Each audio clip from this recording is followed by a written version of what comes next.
ಸ್ನೇಹಿತರೆ, ಮೀಡಿಯಾ ಮಾಸ್ಟರ್ಸ್ಗೆ ಸ್ವಾಗತ ಸುಸ್ವಾಗತ. ಗೆಳೆಯರೆ, ಇತ್ತೀಚೆಗೆ ಮದ್ರಸಾಗಳ ಬಗ್ಗೆ ಹೆಚ್ಚು ಸುದ್ದಿಗಳು ಕೇಳಿ ಬರ್ತಾ ಇವೆ. ದೇಶದಲ್ಲಿ ಎಲ್ಲಿ ಅಹಿತಕರ ಘಟನೆಗಳು ನಡೆದ್ರು, ಯಾವುದೇ ರೈಲು ಹಳಿ ತಪ್ಪಿದ್ರು, ಎಲ್ಲೇ ಬಾಂಬ್ಗಳು ಸ್ಫೋಟಗೊಂಡ್ರು, ಯಾವುದೋ ಟೆರರ್ ಮಾಡ್ಯೂಲ್ ಸಿಕ್ಕಿ ಬಿದ್ರು, ಪಾಕ್ ಜೊತೆ ಯಾರಾದರೂ ನಿಕಟ ಸಂಬಂಧವನ್ನ ಹೊಂದಿದ್ರೆ ಅವರೆಲ್ಲರ ಮೂಲ ಹೋಗಿ ನಿಲ್ತಾ ಇರೋದು ಮದ್ರಸಾಗಳಲ್ಲೇ. ಅದು ಕೇರಳ ಆಗಿರಬಹುದು, ದೆಹಲಿ ಆಗಿರ್ಬೋದು, ಜಮ್ಮು ಕಾಶ್ಮೀರ, ಬಿಹಾರ, ಉತ್ತರ ಪ್ರದೇಶ, ಯಾವುದೇ ರಾಜ್ಯ ಕೂಡ ಆಗಿರಬಹುದು. ಅಲ್ಲೆಲ್ಲ ಒಂದು ಕೋಮಿನಿಂದ ಆಗುವ ಸಮಸ್ಯೆಗಳನ್ನು ಹುಟ್ಟು ಹಾಕೋದೇ ಮದ್ರಸಾಗಳು ಅನ್ನೋ ವಿಷಯ ಗುಟ್ಟಾಗಿನೂ ಉಳಿದಿಲ್ಲ. ಹೀಗಾಗಿನೇ ದೇಶದ ಯಾವುದೇ ಮೂಲೆಯಲ್ಲಿ ಅಹಿತಕರ ಘಟನೆಗಳು ನಡೆದರೆ ಅಲ್ಲಿ ನ್ಯಾಷನಲ್ ಇನ್ವೆಸ್ಟಿಗೇಷನ್ ಏಜೆನ್ಸಿ ಈ ಮದ್ರಸಾಗಳನ್ನೇ ಟಾರ್ಗೆಟ್ ಮಾಡಿಕೊಳ್ಳುತ್ತೆ. ನಾನಿಲ್ಲಿ ಮದ್ರಸಾಗಳಲ್ಲಿ ಓದಿ ಬಂದವರೆಲ್ಲ ದೇಶದಲ್ಲಿ ಸಮಸ್ಯೆಗಳನ್ನು ಸೃಷ್ಟಿಸ್ತಾ ಇದ್ದಾರೆ ಅಂತ ಹೇಳ್ತಾ ಇಲ್ಲ. ಬಟ್ ದೇಶದಲ್ಲಿ ಶಾಂತಿ ಸುವ್ಯವಸ್ಥೆಗೆ ಧಕ್ಕೆ ತಂದವರಲ್ಲಿ ಬಹುಪಾಲು ಜನರಿಗೆ ಮದ್ರಸಾಗಳ ಲಿಂಕ್ ಇದೆ. ಅದಕ್ಕೆ ಕಾರಣ ಅಲ್ಲಿ ಸಿಗೋ ಶಿಕ್ಷಣ. ಹೀಗಾಗಿನೇ ಮದ್ರಸಾಗಳಲ್ಲಿನ ಶಿಕ್ಷಣ ಪದ್ಧತಿಯನ್ನು ಬದಲಿಸಬೇಕು, ಮದ್ರಸಾಗಳ ಮೇಲೆ ಸರ್ಕಾರ ಕಣ್ಣಿಡಬೇಕು ಅಂತ ಸಾಕಷ್ಟು ಜನ ಹೇಳ್ತಾ ಇದ್ರು. ಈಗ ಆ ವಿಷಯವನ್ನ ಉತ್ತರಾಖಂಡ್ ಸರ್ಕಾರ ಸೀರಿಯಸ್ ಆಗಿ ತೆಗೆದುಕೊಂಡಿದೆ. ಇವತ್ತಿನಿಂದ ಅಂದರೆ ಜುಲೈ 1, 2026ರಿಂದ ಉತ್ತರಾಖಂಡ್ನ ಮದ್ರಸಾಗಳಲ್ಲಿ ಸರ್ಕಾರ ಹೇಳಿದ್ದ ಪಠ್ಯವನ್ನೇ ಹೇಳ್ಕೊಡ್ಬೇಕು, ಸರ್ಕಾರಿ ನಿಯಮಗಳನ್ನು ಪಾಲಿಸಬೇಕು. ಇಲ್ಲದೆ ಹೋದರೆ ಅಂತಹ ಮದ್ರಸಾಗಳನ್ನು ಮುಚ್ಚಲಾಗುತ್ತಂತೆ. ಹಾಗಾದರೆ ಏನಿದು ಮದ್ರಸಾಗಳ ವಿಷಯ? ಉತ್ತರಾಖಂಡ್ ಸರ್ಕಾರ ಇಂಥದೊಂದು ಕಠಿಣ ನಿಯಮವನ್ನು ಜಾರಿಗೆ ತರ್ತಾ ಇರೋದಾದರೂ ಏಕೆ ಅನ್ನೋದ್ರ ಬಗ್ಗೆ ಒಂದಷ್ಟು ಮಾಹಿತಿಯನ್ನು ನಾವಿಲ್ಲಿ ನೋಡೋಣ.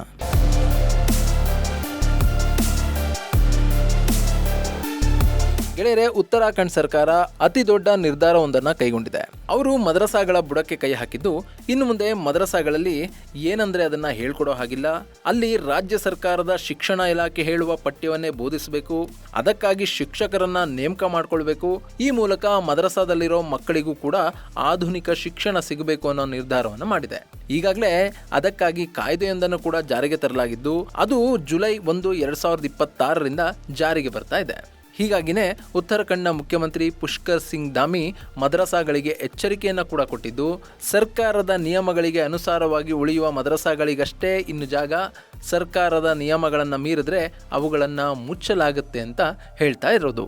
मदरसों में भी पढ़ने वाले बच्चे वो भी देश और समाज के, उनको वही पाठ्यक्रम पढ़ाया जाना चाहिए. हमारा शिक्षा बोर्ड के द्वारा तय और हमने तय कर दिया 1 जुलाई 2026 से अब उनमें भी वही पाठ्यक्रम पढ़ाया जाएगा. ಇಲ್ಲಿ ಉತ್ತರಾಖಂಡ್ ಸರ್ಕಾರ ಈ ರೀತಿಯ ಕಠಿಣ ನಿಯಮಗಳನ್ನು ಜಾರಿಗೆ ತರೋದ್ರ ಮೂಲಕ ಇಲ್ಲಿವರೆಗೂ ಇದ್ದ ಮದ್ರಸಾಗಳ ಸ್ವಾತಂತ್ರ್ಯವನ್ನ ಕಿತ್ಕೊಳ್ತಾ ಇದೆ ಅನ್ನೋ ಅಭಿಪ್ರಾಯ ಕೂಡ ಕೇಳಿ ಬರ್ತಾ ಇದೆ. ಆದರೆ ಮಕ್ಕಳ ಭವಿಷ್ಯದ ಕಾರಣದಿಂದ ಈ ನಿರ್ಧಾರ ಸರಿಯಾಗಿದೆ ಅಂತ ಸರ್ಕಾರ ಹೊಸ ನಿಯಮವನ್ನ ಸಮರ್ಥಿಸಿಕೊಳ್ತಾ ಇದೆ. ಅಷ್ಟೇ ಅಲ್ಲದೆ ಈಗ ರಾಜ್ಯದಲ್ಲಿ ಜಾರಿಯಲ್ಲಿರುವ Uttarakhand madrasa education board act 2016 ಹಾಗೂ Uttarakhand non government Arabic and Persian madrasa recognition rules 2019 ರದ್ದು ಮಾಡ್ತಾ ಇದ್ದು, ಆ ಜಾಗಕ್ಕೆ Uttarakhand minority educational institutions act 2025 ಅಥವಾ ಉತ್ತರಾಖಂಡ್ ಮದ್ರಸಾ ಆಕ್ಟ್ನ ಇಂಟ್ರೊಡ್ಯೂಸ್ ಮಾಡಲಾಗ್ತಾ ಇದೆ. ಈ ಕಾಯ್ದೆಯು 2026 ಜುಲೈ 1ರಿಂದ ಅಧಿಕೃತವಾಗಿ ಜಾರಿಯಾಗಿದ್ದು, ಮುಂದಿನ ದಿನಗಳಲ್ಲಿ ಎಲ್ಲಾ ಅಲ್ಪಸಂಖ್ಯಾತ ಶಿಕ್ಷಣ ಸಂಸ್ಥೆಗಳು ಹಾಗೂ ಮದ್ರಸಾಗಳು ಈ ನಿಯಮವನ್ನ ಪಾಲಿಸಬೇಕಾಗಿದೆ. ಹಾಗೆ ನೋಡಿದ್ರೆ ಈ ಹಿಂದೆ 2016 ಕಾಯ್ದೆಯಡಿ ಉತ್ತರಾಖಂಡ್ನಲ್ಲಿ ಮದ್ರಸಾಗಳನ್ನ ನಿಯಂತ್ರಿಸಲು ಪ್ರತ್ಯೇಕ ಮದ್ರಸಾ ಶಿಕ್ಷಣ ಮಂಡಳಿ ಕಾರ್ಯನಿರ್ವಹಿಸ್ತಾ ಇತ್ತು. ಈ ಮಂಡಳಿ ಮದ್ರಸಾಗಳಿಗೆ ಮಾನ್ಯತೆ ಕೊಡೋದು, ಪಠ್ಯಕ್ರಮವನ್ನು ರೂಪಿಸೋದು, ಆಡಳಿತದ ಮೇಲ್ವಿಚಾರಣೆಯನ್ನು ನೋಡ್ಕೊಳ್ಳೋದು, ಈ ರೀತಿಯಾದ ಜವಾಬ್ದಾರಿಯನ್ನು ಹೊಂದಿತ್ತು. ಆದರೆ ಈಗ ಪ್ರತ್ಯೇಕ ಮದ್ರಸಾ ಮಂಡಳಿಯನ್ನು ರದ್ದುಪಡಿಸಿದ್ದು ಎಲ್ಲ ಅಲ್ಪಸಂಖ್ಯಾತ ಶಿಕ್ಷಣ ಸಂಸ್ಥೆಗಳಿಗಾಗಿ ಒಂದೇ ರೀತಿಯ ಕಾನೂನು ವ್ಯವಸ್ಥೆಯನ್ನು ರೂಪಿಸಲಾಗಿದೆ. ಇನ್ನು ಈ ಕಾಯ್ದೆಯ ಅನ್ವಯ ರಾಜ್ಯದಲ್ಲಿನ ಎಲ್ಲ ಅಲ್ಪಸಂಖ್ಯಾತ ಶಿಕ್ಷಣ ಸಂಸ್ಥೆಗಳಿಗೆ ಏಕರೂಪ ಕಾನೂನು ವ್ಯವಸ್ಥೆ ಜಾರಿಗೆ ಬರಲಿದೆ. ಆಧುನಿಕ ಶಿಕ್ಷಣಕ್ಕೆ ಹೆಚ್ಚಿನ ಆದ್ಯತೆಯನ್ನು ಕೊಡೋದು, ಶಿಕ್ಷಣದಲ್ಲಿ ಪಾರದರ್ಶಕತೆಯನ್ನ ಹಾಗೂ ಹೊಣೆಗಾರಿಕೆಯನ್ನು ಹೆಚ್ಚಿಸೋದು, ರಾಷ್ಟ್ರೀಯ ಶಿಕ್ಷಣ ನೀತಿ ಅಂದ್ರೆ NEP 2020ಕ್ಕೆ ಅನುಗುಣವಾಗಿ ಪಠ್ಯಕ್ರಮವನ್ನು ರೂಪಿಸೋದು, ವಿದ್ಯಾರ್ಥಿಗಳಿಗೆ ಉನ್ನತ ಶಿಕ್ಷಣ ಮತ್ತು ಉದ್ಯೋಗಕ್ಕೆ ಅಗತ್ಯವಾದ ಕೌಶಲ್ಯಗಳನ್ನು ಒದಗಿಸೋದು, ಶಿಕ್ಷಣದ ಗುಣಮಟ್ಟವನ್ನು ಸುಧಾರಿಸುವ ಕೆಲಸವನ್ನ ಈ ಕಾಯ್ದೆ ಮಾಡುತ್ತೆ. ಇನ್ನು ಉತ್ತರಾಖಂಡ್ನಲ್ಲಿ ಈ ಹಿಂದೆ ಇದ್ದ ಮದ್ರಸಾ ಮಂಡಳಿಯ ಬದಲಿಗೆ ಸರ್ಕಾರ ಈಗ ಉತ್ತರಾಖಂಡ್ ರಾಜ್ಯ ಅಲ್ಪಸಂಖ್ಯಾತ ಶಿಕ್ಷಣ ಪ್ರಾಧಿಕಾರವನ್ನ ಅಂದರೆ Uttarakhand state minority educational authority USMEA ಸ್ಥಾಪನೆ ಮಾಡ್ತಾ ಇದೆ. ಈ ಪ್ರಾಧಿಕಾರದ ಮೂಲಕವೇ ಅಲ್ಪಸಂಖ್ಯಾತ ಶಿಕ್ಷಣ ಸಂಸ್ಥೆಗಳಿಗೆ ಮಾನ್ಯತೆಯನ್ನು ಕೊಡೋದು, ಶಿಕ್ಷಣದ ಗುಣಮಟ್ಟದ ಮೇಲ್ವಿಚಾರಣೆ ನಡೆಸೋದು, ಶಿಕ್ಷಣದ ಮಾನದಂಡಗಳನ್ನು ನಿಗದಿ ಮಾಡೋದು, ಅಲ್ಪಸಂಖ್ಯಾತ ಶಿಕ್ಷಣ ಸಂಸ್ಥೆಗಳು ಸರ್ಕಾರದ ನಿಯಮಗಳನ್ನು ಅನುಸರಣೆ ಮಾಡ್ತಾ ಇವೆಯಾ ಅನ್ನೋದನ್ನ ಕನ್ಫರ್ಮ್ ಮಾಡ್ಕೊಳ್ಳೋದು, ಹೀಗೆ ಸಾಕಷ್ಟು ಜವಾಬ್ದಾರಿಯನ್ನ ಈ ಪ್ರಾಧಿಕಾರ ನಿರ್ವಹಿಸುತ್ತೆ. ಹಾಗಂತ ಈ ಹೊಸ ಕಾಯ್ದೆ ಕೇವಲ ಮುಸ್ಲಿಂ ಮದ್ರಸಾಗಳಿಗೆ ಮಾತ್ರ ಅನ್ವಯ ಆಗೋದಿಲ್ಲ. ಭಾರತ ಸರ್ಕಾರ ಗುರುತಿಸಿರುವ ಎಲ್ಲ ಅಲ್ಪಸಂಖ್ಯಾತ ಸಮುದಾಯಗಳು ನಡೆಸುವ ಶಿಕ್ಷಣ ಸಂಸ್ಥೆಗಳಿಗೆ ಇದು ಅನ್ವಯಿಸುತ್ತೆ. ಅಂದರೆ ಮುಸ್ಲಿಂ, ಕ್ರಿಶ್ಚಿಯನ್, ಸಿಖ್ ಸೇರಿದ ಹಾಗೆ ಎಲ್ಲ ಅಲ್ಪಸಂಖ್ಯಾತ ಶಿಕ್ಷಣ ಸಂಸ್ಥೆಗಳು ಕೂಡ ಈ ವ್ಯಾಪ್ತಿಗೆ ಬರಲಿವೆ, ಅದು ಕೂಡ ಉತ್ತರಾಖಂಡ್ನಲ್ಲಿ ಮಾತ್ರ. ಇನ್ನು ಈ ಹೊಸ ಕಾಯ್ದೆಯ ಪ್ರಕಾರ ಮಾನ್ಯತೆ ಪಡೆದ ಶಿಕ್ಷಣ ಸಂಸ್ಥೆಗಳು ಉತ್ತರಾಖಂಡ್ ಶಾಲಾ ಶಿಕ್ಷಣ ಮಂಡಳಿ ನಿಗದಿಪಡಿಸಿರುವ ಪಠ್ಯಕ್ರಮವನ್ನು ಅನುಸರಿಸಬೇಕಾಗತ್ತೆ. ಅದರಲ್ಲಿ ಗಣಿತ, ವಿಜ್ಞಾನ, ಸಮಾಜ ವಿಜ್ಞಾನ, ಇಂಗ್ಲಿಷ್, ಹಿಂದಿ, ಕಂಪ್ಯೂಟರ್ ಸೇರಿದ ಹಾಗೆ ರಾಜ್ಯ ಸರ್ಕಾರ ಸೂಚಿಸುವ ಇನ್ನಿತರ ವಿಷಯಗಳನ್ನು ಅಲ್ಪಸಂಖ್ಯಾತ ಶಿಕ್ಷಣ ಸಂಸ್ಥೆಗಳು ಬೋಧಿಸಬೇಕಾಗತ್ತೆ. ಹಾಗಂತ ಇಲ್ಲಿ ಧಾರ್ಮಿಕ ಶಿಕ್ಷಣವನ್ನ ಕೊಡೋ ಹಾಗಿಲ್ವಾ? ಅದಕ್ಕೆ ಯಾವುದೇ ನಿರ್ಬಂಧವನ್ನು ಕೂಡ ವಿಧಿಸಲಾಗಿಲ್ಲ. ಅಂದ್ರೆ ಮದ್ರಸಾಗಳಲ್ಲಿ ಕುರಾನ್ ಹಾಗೂ ಇಸ್ಲಾಮಿಕ್ ಅಧ್ಯಯನವನ್ನ ಹೇಳಿಕೊಡಬಹುದು, ಆದ್ರೆ ಅದರ ಜೊತೆಗೆ ಸರ್ಕಾರ ಸೂಚಿಸಿರುವ ಪಠ್ಯಕ್ರಮವನ್ನ ಕೂಡ ಅವರು ಬೋಧಿಸಬೇಕಾಗತ್ತೆ.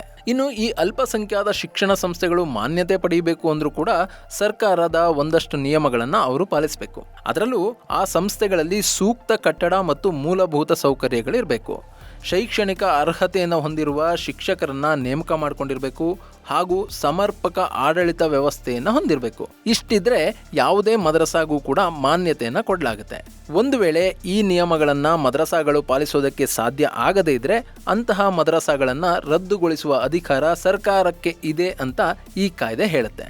ಇನ್ನು ಉತ್ತರಾಖಂಡ್ ಸರ್ಕಾರ ಈ ವಿಷಯದಲ್ಲಿ ಯಾವುದೇ ಪ್ರಭಾವಕ್ಕೆ ಒಳಗಾಗ್ತಾ ಇಲ್ಲ. ಇಲ್ಲಿ ಸರ್ಕಾರ ಜಾರಿಗೆ ತಂದಿರುವ ಕಾಯ್ದೆಯ ಕಾರಣದಿಂದ ರಾಜ್ಯದಲ್ಲಿ ಶಿಕ್ಷಣದ ಗುಣಮಟ್ಟ ಹೆಚ್ಚಾಗುತ್ತೆ, ವಿದ್ಯಾರ್ಥಿಗಳಿಗೆ ಆಧುನಿಕ ಶಿಕ್ಷಣ ಲಭ್ಯ ಆಗುತ್ತೆ. ಹಾಗೇನೆ ರಾಷ್ಟ್ರೀಯ ಶಿಕ್ಷಣ ನೀತಿಗೆ ಅನುಗುಣವಾಗಿ ಪಠ್ಯಕ್ರಮವನ್ನು ಬೋಧಿಸೋದ್ರಿಂದ ಎಲ್ಲ ಮಕ್ಕಳಿಗೂ ಕೂಡ ಆಧುನಿಕ ಶಿಕ್ಷಣವನ್ನು ಕೊಟ್ಟಂತಾಗುತ್ತೆ ಅಂತ ಸರ್ಕಾರ ಹೇಳ್ತಾ ಇದೆ. ಆದರೆ ಇಲ್ಲಿ ಮದ್ರಸಾಗಳಿಗೆ ಒಂದು ಆತಂಕ ಶುರುವಾಗಿದೆ. ಇಷ್ಟು ದಿನ ಮದ್ರಸಾಗಳು ಸರ್ಕಾರದ ಯಾವುದೋ ಒಂದು ಬೋರ್ಡ್ನ ಅನುಮತಿಯನ್ನು ಪಡೆದು ಕಾರ್ಯನಿರ್ವಹಿಸ್ತಾ ಇದ್ವು. ಅಲ್ಲಿ ಏನು ಹೇಳ್ಕೊಡ್ಬೇಕು ಅನ್ನೋದನ್ನ ಅವರೇ ನಿರ್ಧಾರ ಮಾಡ್ತಾ ಇದ್ರು. ಆದರೆ ಈಗ ಸರ್ಕಾರ ಜಾರಿಗೆ ತಂದಿರುವ ಕಾಯ್ದೆಗಳ ಕಾರಣದಿಂದ ಮದ್ರಸಾಗಳ ಸ್ವಾಯತ್ತತೆಯೇ ಕಡಿಮೆ ಆಗುವ ಆತಂಕ ಎದುರಾಗಿದೆ. ಹಾಗೇನೆ ಮದ್ರಸಾಗಳಲ್ಲಿ ಇಲ್ಲಿವರೆಗೂ ಇರೋ ಶಿಕ್ಷಕರನ್ನ ಬಿಟ್ಟು ಹೆಚ್ಚುವರಿಯಾಗಿ ಶಿಕ್ಷಕರನ್ನ ನೇಮಕ ಮಾಡ್ಕೊಳ್ಬೇಕಾಗತ್ತೆ. ಇನ್ನು ಹೊಸ ನಿಯಮಗಳನ್ನು ಅಳವಡಿಸಿಕೊಳ್ಳೋದಕ್ಕೆ ಸಾಕಷ್ಟು ಮದ್ರಸಾಗಳಿಗೆ ತೊಂದರೆ ಕೂಡ ಆಗಬಹುದು. ಇದೆಲ್ಲವೂ ಕೂಡ ಮದ್ರಸಾಗಳ ಆಡಳಿತಗಳಿಗೆ ತಲೆನೋವಾಗಿ ಪರಿಣಮಿಸ್ತಾ ಇದೆ. ಬಟ್ ಇಲ್ಲಿ ಯಾರು ಏನೇ ಹೇಳಿದ್ರು ಸರ್ಕಾರ ಮಾತ್ರ ಇದರಲ್ಲಿ ಯಾವುದೇ ಬದಲಾವಣೆಗಳು ಇಲ್ಲ ಅಂತ ಸ್ಪಷ್ಟಪಡಿಸ್ತಾ ಇದೆ.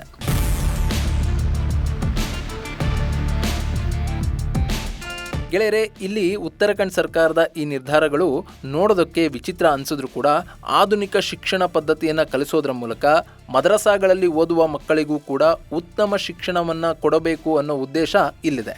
ಯಾಕೆ ಹೀಗೆ ಅಂತ ನೋಡಿದ್ರೆ ಮದ್ರಸಾಗಳಲ್ಲಿ ಹೇಳಿಕೊಡುವ ವಿಜ್ಞಾನಕ್ಕೂ ಸಾಮಾನ್ಯ ವಿಜ್ಞಾನಕ್ಕೂ ಸಾಕಷ್ಟು ವ್ಯತ್ಯಾಸ ಇರುತ್ತೆ. ಈ ವ್ಯತ್ಯಾಸಗಳು ಮಕ್ಕಳಿಗೆ ತಿಳಿದ್ರೆ ಅವರಲ್ಲಿ ಕೂಡ ಉತ್ತಮ ಜ್ಞಾನ ಸೇರ್ಕೊಳ್ಬಹುದು. ಇಲ್ಲದೆ ಹೋದರೆ ಮದ್ರಸಾ ಶಿಕ್ಷಣ ಮಕ್ಕಳ ಪಾಲಿಗೆ ದುಬಾರಿ ಕೂಡ ಆಗಬಹುದು. ಗೆಳೆಯರೆ, ಲಭ್ಯ ಇರುವ ಸರ್ಕಾರಿ ದಾಖಲೆಗಳ ಪ್ರಕಾರ ಉತ್ತರಾಖಂಡ್ನಲ್ಲಿ 452ರಿಂದ 454 ನೋಂದಾಯಿತ ಮದ್ರಸಾಗಳಿವೆಯಂತೆ. ಅಲ್ಲಿ ಸುಮಾರು 40,000ಕ್ಕೂ ಅಧಿಕ ಮಂದಿ ವಿದ್ಯಾರ್ಥಿಗಳು ವ್ಯಾಸಂಗ ಮಾಡ್ತಾ ಇದ್ದಾರೆ. ಈಗ ಈ 450ಕ್ಕೂ ಹೆಚ್ಚು ಮದ್ರಸಾಗಳು ಹೊಸ ಕಾನೂನಿನ ಅಡಿಗೆ ಬರಲಿವೆ ಹಾಗೂ ಅಲ್ಲಿ ಸರ್ಕಾರ ಹೇಳಿರುವ ಬದಲಾವಣೆಗಳನ್ನು ಮಾಡಿಕೊಳ್ಬೇಕಾಗಿದೆ. ಇನ್ನುಳಿದಂತೆ ರಾಜ್ಯದಲ್ಲಿ ಅನಧಿಕೃತ ಮದ್ರಸಾಗಳು ಕೂಡ ಇವೆ. ಅದರಲ್ಲೂ ಉತ್ತರ ಪ್ರದೇಶ ಹಾಗೂ ನೇಪಾಳದ ಗಡಿ ಭಾಗದಲ್ಲಿ ಈ ರೀತಿಯ ಮದ್ರಸಾಗಳು ಹೆಚ್ಚು ಅಂತ ಹೇಳಲಾಗ್ತಾ ಇದೆ. ಸೊ ಈ ಕಾಯ್ದೆಯ ಕಾರಣದಿಂದ ಉತ್ತರಾಖಂಡ್ನಲ್ಲಿನ ಮದ್ರಸಾಗಳಲ್ಲಿ ಅನಧಿಕೃತ ಶಿಕ್ಷಣ ವ್ಯವಸ್ಥೆ ರದ್ದಾಗಲಿದ್ದು ಮದ್ರಸಾಗಳ ಮೇಲೆ ಸರ್ಕಾರ ಸಂಪೂರ್ಣವಾಗಿ ಕಣ್ಣಿಡೋದಕ್ಕೆ ಸಾಧ್ಯ ಆಗುತ್ತೆ. ಹೀಗಾಗಿನೇ ಉತ್ತರಾಖಂಡ್ ಸರ್ಕಾರ ಈ ರೀತಿಯ ಕ್ರಮವನ್ನು ಕೈಗೊಂಡಿದೆ. ಗೆಳೆಯರೆ, ಮದ್ರಸಾಗಳು ಕೇವಲ ಧರ್ಮ ಬೋಧನೆಯನ್ನ ಮಾಡ್ತಾ ಇಲ್ಲ. ಉತ್ತರ ಪ್ರದೇಶ, ಬಿಹಾರ, ಜಮ್ಮು ಕಾಶ್ಮೀರ, ಉತ್ತರಾಖಂಡ್, ಹಿಮಾಚಲ್ ಪ್ರದೇಶ ಸೇರಿದ ಹಾಗೆ ನಾನಾ ಕಡೆಗಳಲ್ಲಿ ಮದ್ರಸಾಗಳನ್ನು ಬಳಸಿಕೊಂಡು ಪಾಕಿಸ್ತಾನದ ISI ಸಾಕಷ್ಟು ದೇಶ ವಿರೋಧಿ ಕೃತ್ಯಗಳನ್ನು ಮಾಡೋದಕ್ಕೆ ಪ್ಲಾನ್ ಮಾಡಿದೆ. ಇದು ತನಿಖಾ ಸಂಸ್ಥೆಗಳಿಗೂ ಕೂಡ ಗೊತ್ತು. ಹೀಗಾಗಿನೇ ಮದ್ರಸಾಗಳನ್ನ ಮೊದಲು ಬಿಗಿ ಮಾಡಿದ್ರೆ ಪಾಕಿಸ್ತಾನದ ಆಟ ನಡೆಯೋದಿಲ್ಲ ಅನ್ನೋ ಕಾರಣಕ್ಕೆ ಈ ಪ್ರಯತ್ನವನ್ನ ಉತ್ತರಾಖಂಡ್ ಆರಂಭ ಮಾಡಿದೆ. ಹಾಗೇನೆ ಉತ್ತರ ಪ್ರದೇಶ, ಬಿಹಾರ ಸೇರಿದ ಹಾಗೆ ಸಾಕಷ್ಟು ಕಡೆಗಳಲ್ಲಿ ಅನಧಿಕೃತ ಮದರಸಾಗಳನ್ನ ಪತ್ತೆ ಮಾಡುವ ಕೆಲಸ ಕೂಡ ಶುರುವಾಗಿದೆ. ಉತ್ತರ ಪ್ರದೇಶದಲ್ಲಂತೂ ಅನಧಿಕೃತವಾಗಿ ನಿರ್ಮಿಸಿರುವ ಮದರಸಾಗಳ ಮೇಲೆ JCBಗಳು ನುಗ್ತಾ ಇವೆ. ಇನ್ನು ಪಶ್ಚಿಮ ಬಂಗಾಳದಲ್ಲಿ ಹೊಸ ಸರ್ಕಾರ ಬಂದ ನಂತರ ಅಲ್ಲಿರುವ ಮದರಸಾಗಳ ಮಾನ್ಯತೆಯನ್ನ ಚೆಕ್ ಮಾಡಲಾಗ್ತಾ ಇದೆ. ಒಟ್ನಲ್ಲಿ ಭಯೋತ್ಪಾದನೆಯ ಮೂಲ ನೆಲೆಗಳಂತೆ ಕಾಣ್ತಾ ಇದ್ದ ಒಂದಷ್ಟು ಮದರಸಾಗಳ ಮೇಲೆ ಇನ್ನು ಮುಂದೆ ಸರ್ಕಾರದ ಕಣ್ಣು ಬೀಳಲಿದೆ. ಇದು ಮುಂದೆ ಯಾವೆಲ್ಲ ತಿರುವುಗಳನ್ನು ಪಡೆಯುತ್ತೆ ಅನ್ನೋದನ್ನ ಕಾದು ನೋಡಬೇಕು. ಇದು ಗೆಳೆಯರೆ ಉತ್ತರಾಖಂಡ್ ಸರ್ಕಾರದ ಅಲ್ಪಸಂಖ್ಯಾತ ಶಿಕ್ಷಣ ಸಂಸ್ಥೆಗಳ ಹೊಸ ಶಿಕ್ಷಣ ನೀತಿಯ ಬಗ್ಗೆ ಒಂದಷ್ಟು ಮಾಹಿತಿ. ಮುಂದಿನ ವಿಡಿಯೋದಲ್ಲಿ ಮತ್ತೊಂದು ವಿಶೇಷವನ್ನ ನಿಮ್ಮ ಮುಂದಿಡ್ತೀನಿ. ಅಲ್ಲಿವರೆಗೂ ನಮಸ್ಕಾರ.